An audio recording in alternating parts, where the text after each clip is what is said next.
Assalamualaikum warahmatullahi wabarakatuh. Perkenalkan, nama saya Binta Ilmiah Marani, mahasiswi dari IKI Budi Utomo Malang, program studi pendidikan bahasa dan sastra Indonesia, kelas C angkatan tahun 2020.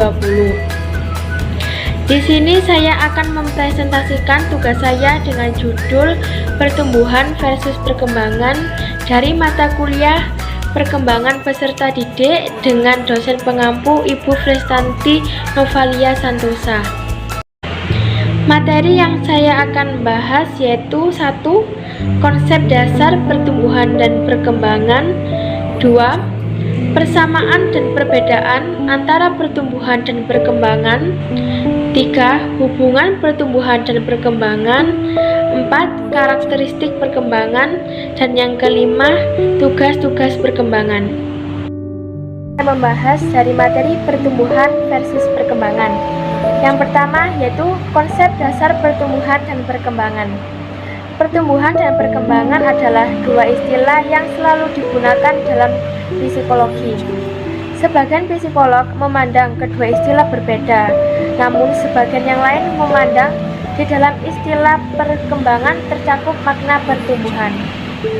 Persamaannya kedua ini berkaitan dengan perubahan diri individu, dan perbedaannya terletak pada jenis perubahan yang terjadi. Pertumbuhan merupakan perubahan yang terjadi secara kuantitatif yang meliputi peningkatan ukuran dan struktur. Pertumbuhan lebih bersifat kuantitatif, di mana suatu organisme yang kecil menjadi lebih besar seiring dengan pertambahan waktu. Pertumbuhan sendiri terdiri dari dua aspek. 1. Aspek fisik. 2. Aspek otak. Faktor yang dapat mempengaruhi pertumbuhan antara lain 1. Faktor keluarga. 2. Keturunan. 3. Lingkungan. 4. Gizi. 5. Jenis kelamin. 6. Kesehatan. Perkembangan dapat diartikan sebagai perubahan yang sistematif, progresif, dan berkesinambungan dalam diri individu sejak lahir hingga akhir hayatnya, atau dapat pula diartikan sebagai perubahan-perubahan yang dialami individu menuju tingkat kedewasaannya atau kematangannya. Perkembangan terdiri dari aspek psikomotorik, kognitif, sosial, dan emosi. Faktor yang dapat mempengaruhi perkembangan antara lain 1. Faktor biologis. 2. Faktor psikologis. 3. Faktor budaya. 4. Faktor edukatif. Dan yang kelima, faktor religius. Persamaan dan perbedaan antara pertumbuhan dan perkembangan. Perbedaan antara pertumbuhan dan perkembangan yang pertama 1. Pertumbuhan dapat berhenti, sedangkan perkembangan berlangsung seumur hidup. 2. Pertumbuhan fokus pada peningkatan kuantitatif, sedangkan perkembangan dikaitkan dengan peningkatan kualitatif. 4. Pertumbuhan tampak dari luar, sedangkan perkembangan tampak dari dalam diri individu. Keempat, pertumbuhan mempengaruhi tampilan fisik, sedangkan perkembangan mempengaruhi karakter.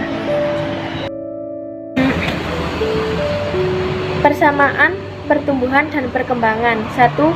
Objeknya manusia. 2. Sama-sama mengalami perubahan. 3. Berpengaruh dalam setiap jenjang individu. Hubungan pertumbuhan dan perkembangan. 1. Perkembangan tidak terpisahkan dari pertumbuhan. 2. Perkembangan terjadi bersamaan atau setelah terjadinya proses pertumbuhan. 3. Perkembangan terjadi jika didukung oleh pertumbuhan yang baik. Karakteristik perkembangan. 1. Terjadinya perubahan dalam aspek fisik, seperti perubahan berat badan dan tinggi badan. Psikis, seperti berbicara dan berpikir. 2. Terjadinya perubahan proporsi fisik, seperti Proporsi tubuh anak berubah sesuai dengan fase perkembangannya. Psikis seperti perubahan imajinasi, fantasi ke realistis. 3. Lenyapnya tanda-tanda lama. Fisik seperti rambut-rambut halus dan gigi susu. Psikis seperti lenyapnya masa mengoceh atau perilaku impulsif. 4. Diperolehnya tanda-tanda baru seperti fisik seperti pergantian gigi dan karakteristik anak usia remaja. Psikis seperti berkembangnya rasa ingin tahu. Menurut Havrikos, tugas-tugas perkembangan adalah tugas-tugas individu yang harus diselesaikan pada fase-fase atau dalam kehidupan tertentu. Pembagian tugas-tugas perkembangan untuk masing-masing fase dari sejak bayi hingga usia lanjut telah dikemukakan oleh Havrikos sebagai berikut. Tugas-tugas perkembangan.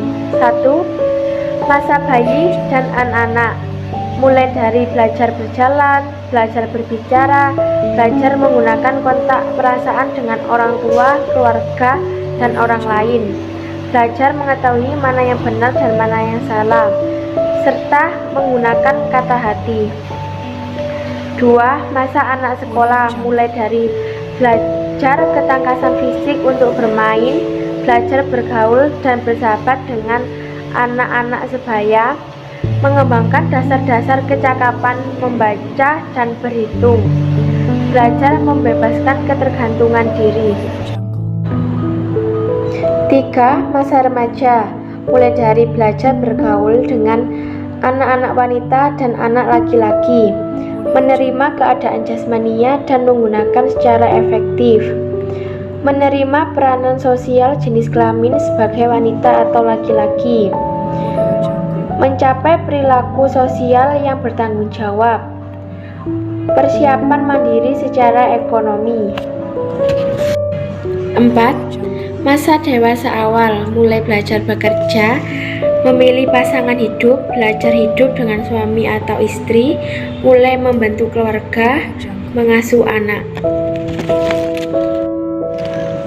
5. Masa usia madya, menerima dan menyesuaikan diri terhadap perubahan fisik, membantu anak-anak remaja belajar menjadi orang dewasa yang bertanggung jawab, mencapai dan mempertahankan prestasi yang memuaskan dalam karir pekerjaan, mengembangkan kegiatan-kegiatan pengisi waktu senggang.